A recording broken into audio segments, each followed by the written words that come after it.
other form of sport that creates an ambiance of being part of one big family, as does the world of motorsports.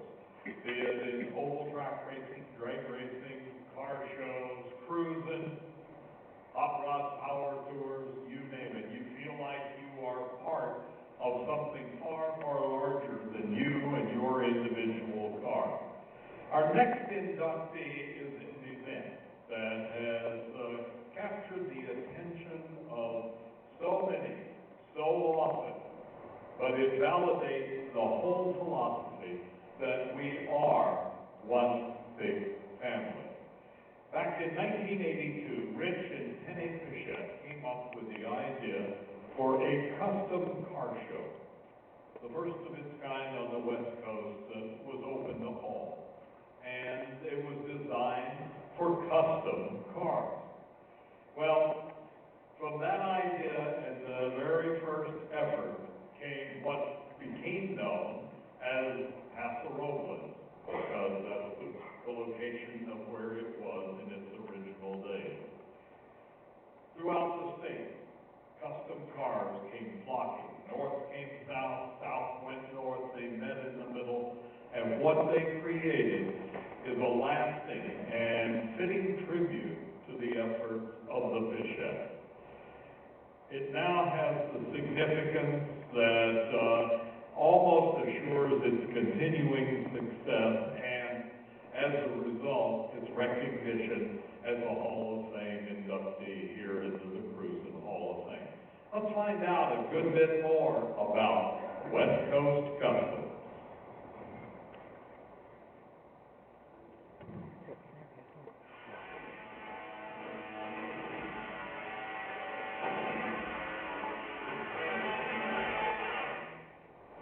Back in 81, 82, we had this little hamburger stand called the Jet. And, you know, there was no cruises going on. Rich had some old cars, friends had old cars. So we decided to have a little cruise where our 2 blocks from home and gathered a bunch of people. And then all these cars were from the 50s, and they didn't let cars in the 50s into the car shows. People up north heard about it. And they said, oh, let's get together. And Rich started West Coast Customs, and we ended up just checking out halfway between LA and the Bay Area, and found a location and basically just threw it together. We met near Paso Robles, California, and we had like 100 cars, and it just evolved from there. All the other car shows were like street rides. No opportunities for custom cars to come and show. And we brought a lot of the old timers out, all the old builders that came, like Joe Bailon and Gene Winfield and Bill Hines, Cushenberry. Most of those men have passed now, but they were so excited to come to Paso to be with all these customs that they built back in the day. And it's been going on. This will be our 30th year next year. On behalf of everybody on the Stater Brothers Route 66 Rendezvous and the San Bernardino Convention and Visitors Bureau, extend our condolences for the recent loss of your husband, Rich. We wanted to do something. We need to raise money. We need to be aware of Alzheimer's. And I had this 54 Merc on the side of the house, and it's been there for a long time. And I just knew it had a purpose. And someday I'd find out. And we decided to do a one-of-a-kind build, 54 Merc Roadster. And I have a lot of people involved with that, like Sam Foos and Bill Hines, and Gene Winfield wants to get involved. A lot of the old-timers, all the builders, they're really excited about helping. And all the proceeds will be going to Alzheimer's awareness and research. We have to find a cure. Alzheimer's is going to be touching everybody if they already haven't. One way or another in their lives, everybody's going to feel it.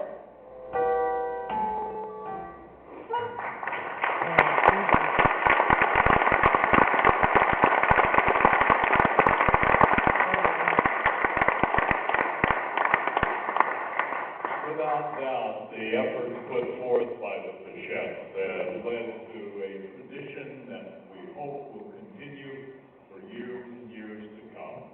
Our inductee is West Coast Customs, but the folks that made it happen, Rich and Penny Fischette. I'd like to introduce to you the co-founders.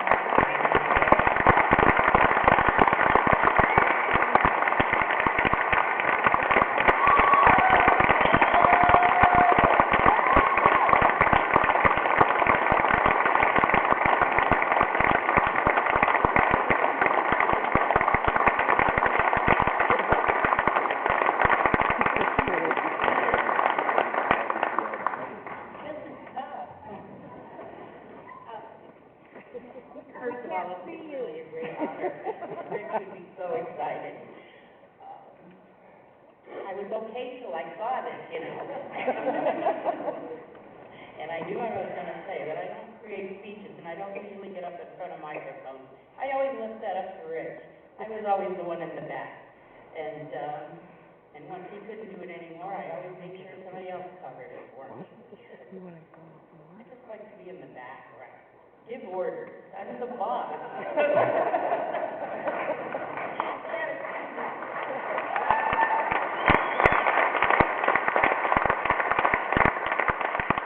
But with West Coast Customs, you know, it started back in the town of Sunnymead, way back in the day, and who would have ever thought we'd still be here 30 years later?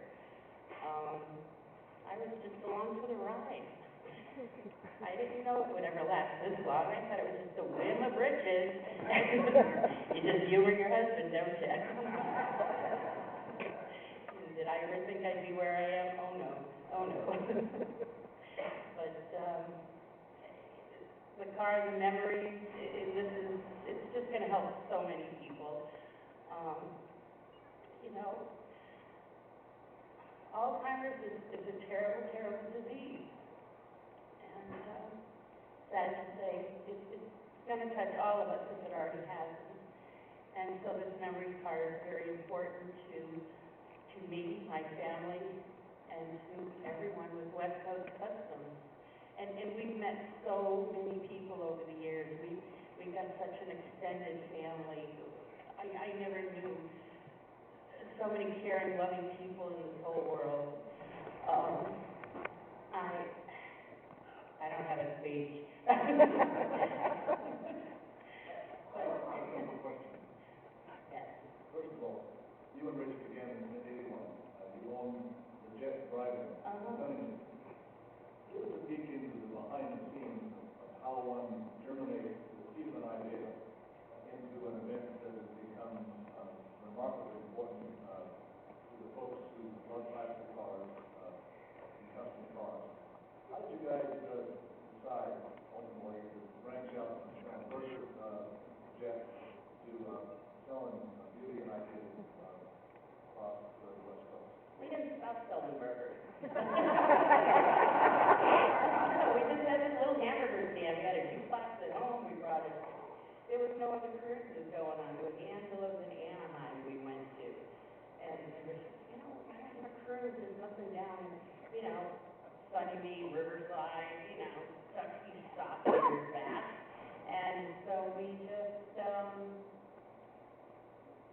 got together, passed the word on, and people would come and cruise, and they'd come down to the Jet, and we'd have our jukebox outside, and all our girls, you know, we were such bad business people, you know, we did really good business, so we'd give all the girls bonuses, so we didn't make any money that night, but everybody had fun.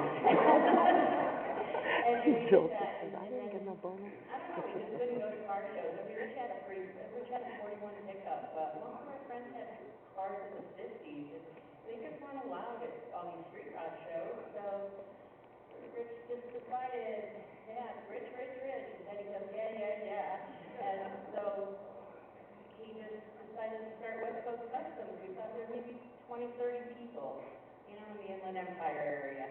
And then people up north heard about it and said, let's get together. So Rich kind of went halfway between LA and the Bay Area, let's see.